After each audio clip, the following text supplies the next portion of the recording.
So you just did a big spring cleanup on your vehicle and you're noticing your coating's not looking so good. I have actually taken this vehicle, done a full alkaline pre-wash, done a full contact wash with a pH neutral shampoo. I put iron remover on here, let it dwell, gone through with a clay towel, fully decontaminated the surface, and then also did a wash with an acidic shampoo.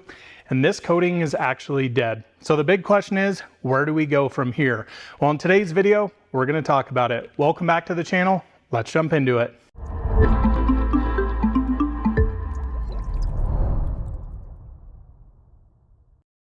Hey everyone, thanks for being here. And yeah, this is something that will happen over the lifespan of your ceramic coating. You're going to see that it's degraded, likely failing in some areas, and that's exactly what's going on with my dad's Model 3 Performance here.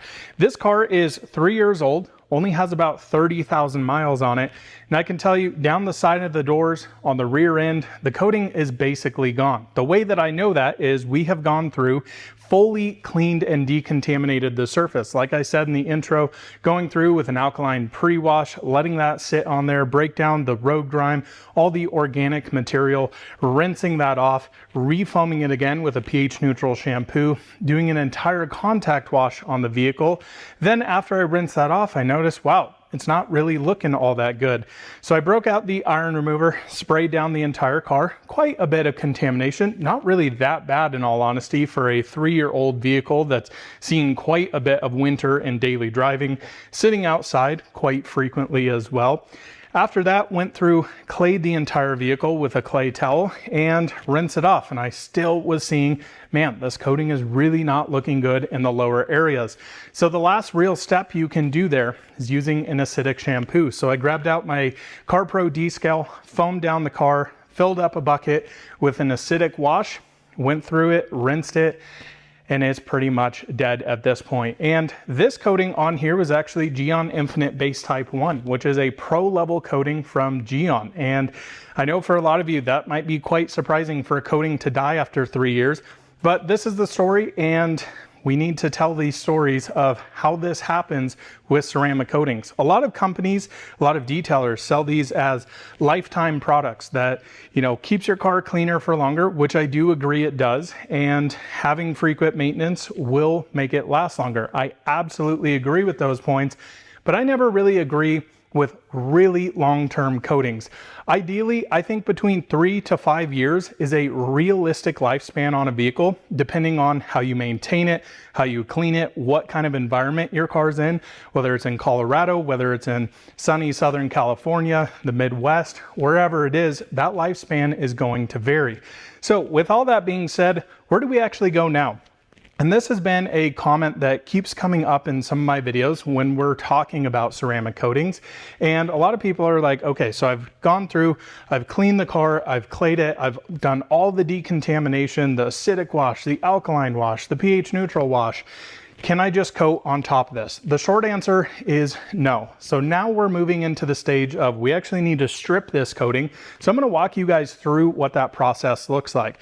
Now, there's a couple different ways to actually go about this. You can do a light polish on the vehicle, and hopefully that's really all your vehicle needs, is to remove some of those minor imperfections you may have from washing your vehicle, wiping it down, drying it, things that come up. That's again why I say 3 to 5 years seems pretty reasonable for a coating to last, and then it actually needs to get re-cleaned, repolished, reapplied to give it a new lease on life here. And that's exactly what we're going to do here today. Now, the big topic that comes up with actually removing coatings is we need to fully ensure that we're removing it, because if we put another coating on top of an old degraded coating, well, clearly it's not going to last that long. So what we'll get into here in a minute is actually drying this car off. We'll take it into the detail bay next to me here, and we'll start playing around and testing certain areas on what we actually need to do. So again, if your car needs a little bit more love, likely you're going to be either in a one-step or you're going to need to move to a heavier compound and a polish to fully remove that coating, as well as removing all of the marring on the surface of your vehicle. So I guess the big concept here is it's very car dependent. It's also very coating dependent. Some coatings you can literally take a polish, you can take some certain solvents with a little bit of abrasive. Things like Brilliant Glaze can actually strip certain coatings. and other coatings might need a full correction. I'm not exactly sure what we're going to be getting in here today with, but I'll show you along the way of how you need to ensure that you're removing that coating. It'll be a fascinating one. So let's get this thing dried and into the bay. So I guess I should probably show you what a failed coating actually looks like. Now, most of the time, the upper areas, such as the hood, the top of the fenders, are honestly probably going to look pretty darn good. Then you'll see areas down the side that are flooding water. This is, of course, a coating that actually beads quite a bit. It's a pretty impressive coating. And yeah, let me just show you what this is looking like.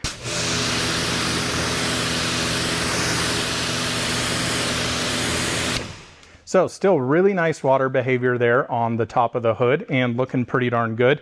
You will see down here on the front bumper, which is quite notorious for something like a Model 3 here. This car being driven in the winter time gets a lot of stuff kicked up off the road in front of it, and you'll start to see that a little bit here. So you can see that flatter panel, it is beading quite nice, but it's still holding on to water a bit. It's honestly looking pretty good. And if we come down the side, this is where things aren't looking so good.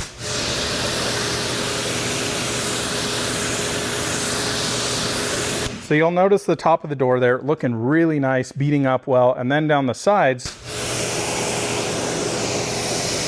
it's really holding on to a lot of water. And it's really interesting because you can actually see what I call the wake. So it basically comes off the front wheel here, we'll dive back here, and then we'll actually come up. So the top half of the door looking good, but the bottom half is definitely dead at this point, right? Because we've gone through, we've done our decon on it, and that is basically all you can do with a ceramic coating to quote unquote revitalize it.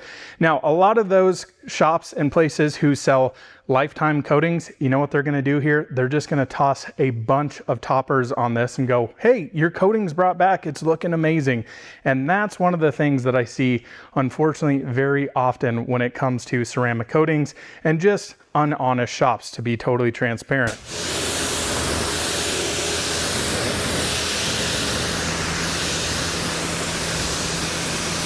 So again, as you get farther to the back, you can really see how that coating is pretty much dead at that point. I mean, yes, there's still some water beading here, but it's definitely not at the point where it's pretty impressive. So this being my dad's car, he's very much like myself. He likes to clean and maintain his vehicles. So we're gonna get this redialed in for him. So now let's finally dry this thing off. We'll move it into the bay, get to working on removing that old coating. All right, guys, so after you've gone through and determined it's now time for a new coating, now we need to go into the steps to actually remove said old coating, any imperfections that are remaining, and kind of determine where we're going here. Now, this is not as simple as me giving you a blank statement, right? And saying that, hey, you're gonna need to start here and end here. It kind of depends on, number one, the coating that you are using, how strong of a coating it is, how much of it is degraded, and where you need to go in terms of removing any sort of marring, love marks, scratches, swirl marks, anything like that. Now, in general, what I can tell you, a recommendation to start with, if your car just needs a light polishing, maybe you've got some small love marks on it, some small abrasions, 99% of the time, you're gonna go with something like Kosh Chemie Micro Cut. This is a very fine polish here. We're just trying to remove that coating. Again, we do have some abrasiveness in here.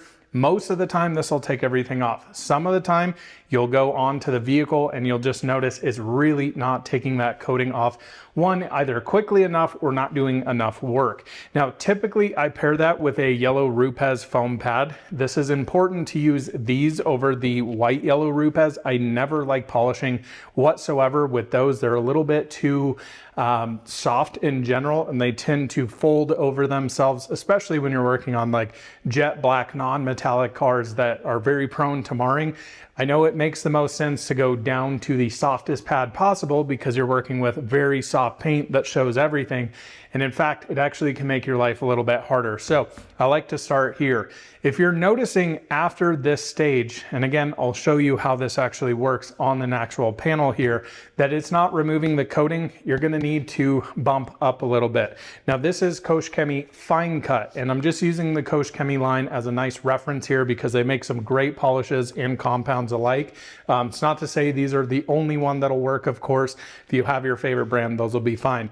This is more of a mid step. Now this is still on the more fine side, but this has a little bit more bite and actually will finish out quite well. So this could be the potential of using it with just a single one step with your polishing pads over here. Now, if you find this is not getting the desired appearance you're looking for, whether it's removing said coating or getting the finish you're looking for, you're gonna have to come back with a micro cut or something a little finer. Again, very dependent on your paint, on the type of coating you're working with. Now on the flip side, if your vehicle has a ton of scratches or you've tried these two steps and the coating isn't removed, you're gonna need to come up to a compound. And typically when I do this, always recommend using microfiber cutting pads. These are the new Meguiar's microfiber cutting pads because they got rid of the DMC ones, which I'm still really sad about, but these seem to work pretty darn good. So we're gonna abrade that coating off very quickly. We're gonna do our correction work, and then we're gonna need to follow up with a polish. So again, I can't tell you exactly on your specific car with your specific coating which one of these sequences you're gonna need to use, but I'll show you here how you can kind of evaluate that as you go. So my recommendation here, again, start with the least aggressive method possible. We wanna leave the most amount of paint behind, but also we wanna make sure we're removing that coating. So a couple of quick notes here.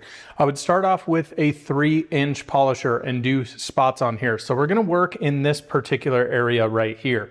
Now, a couple of things that we have in my press-all bottles here, we've just got plain tap water. That will be very helpful to show you guys on camera, especially myself as well, to know if we've got that coating off. We've also got a surface prep because a lot of the times polishes can actually leave some sort of water beading behavior. So it's important to have this as well. But let's do a quick little test spot here and I'll show you how to tell if that coating's been removed. All right, so we've got our Koch Chemie micro cut here and I'm just gonna do this small section and see how this feels.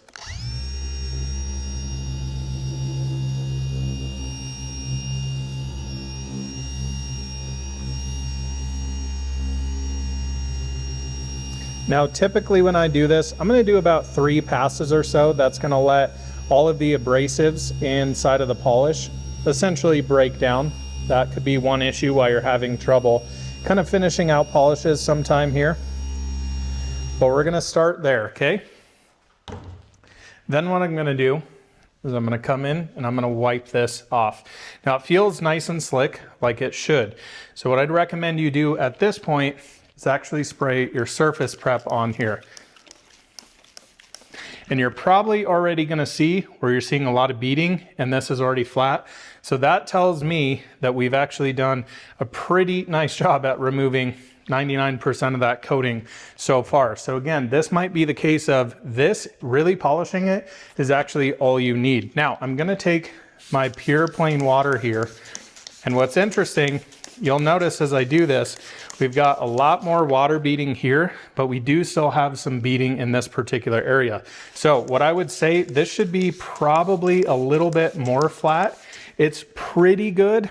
I probably think we're gonna need to bump up. So probably moving to that Koch Chemie fine cut there. This should be almost perfectly flat here without any sort of water beading whatsoever.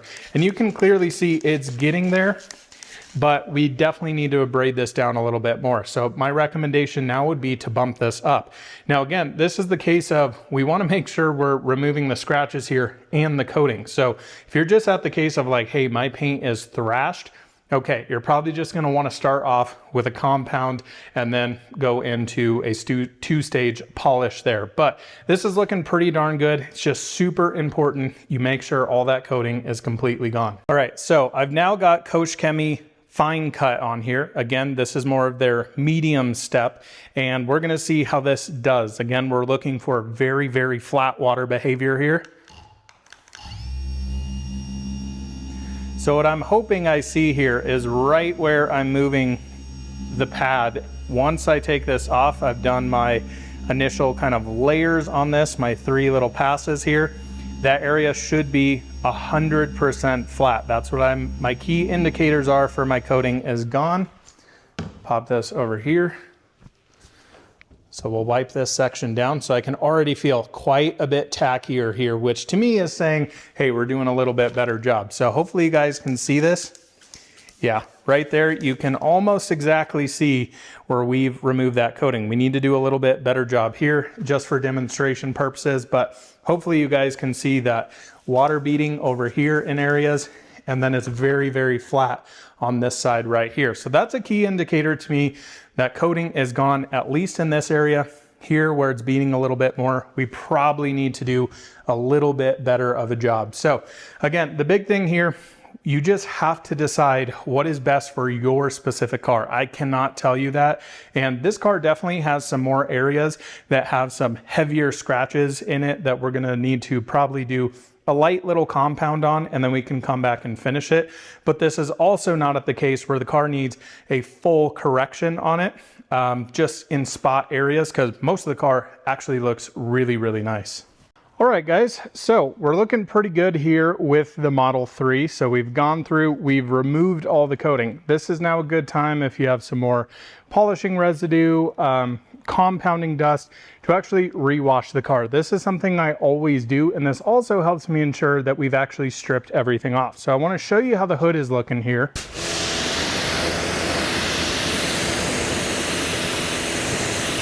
I think you guys can clearly see we have definitely gone through and stripped that coating. You can see how flat it is. I've also done the same to the glass here, so you can see that is fully wet, and this is always a great way to tell where you have removed all of that coating. Now, I have not actually polished the headlights here, so you can still see that's holding that water behavior.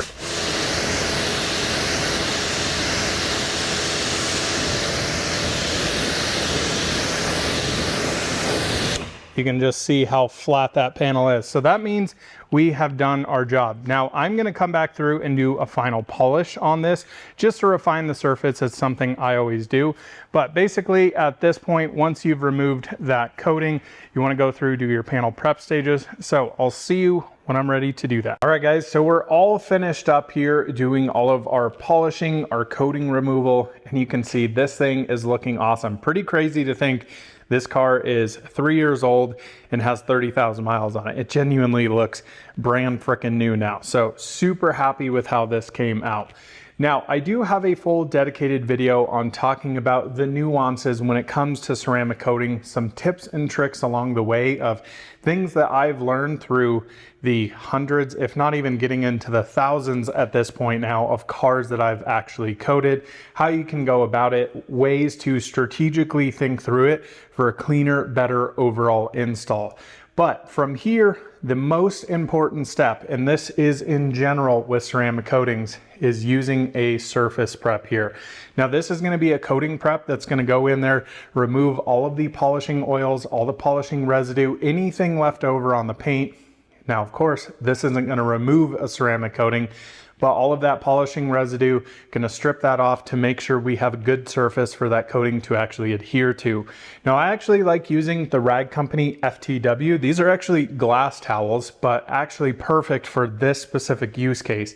Now, when I actually go through and do this, I actually do it twice. So I'll take my towels, go around the entire car, do it once, then come back, do it a second time, and then actually start my coating application process. But I do hope this video was informative for you guys. I know in general, it's a pretty straightforward concept, but I have been seeing a lot of comments lately on people just really confused on what to do when our coating starts to get degraded. Do I just coat right over the top of it? Where do I really go from there? And I hope this was helpful for you guys. And again, it's just awesome to see that we can bring back a car, kind of reset it almost to day one when this car was new, and then put some more long-term protection on it. Now I'm actually going to be putting Clean by Pan the Organizer's 8-year coating on this. This has become quickly one of my favorite coatings out there. The hydrophobics are insane. Application super, super easy. Goes on everything. We're going to be coating the entire glass with it. You can coat matte satin trim, matte PPF, matte paint in general, gloss paint, wheels, everything. So that's what we're going to be doing here. But again, I'll leave that video linked in the description. Thanks so much for watching. We'll see you in the next one soon. Bye-bye.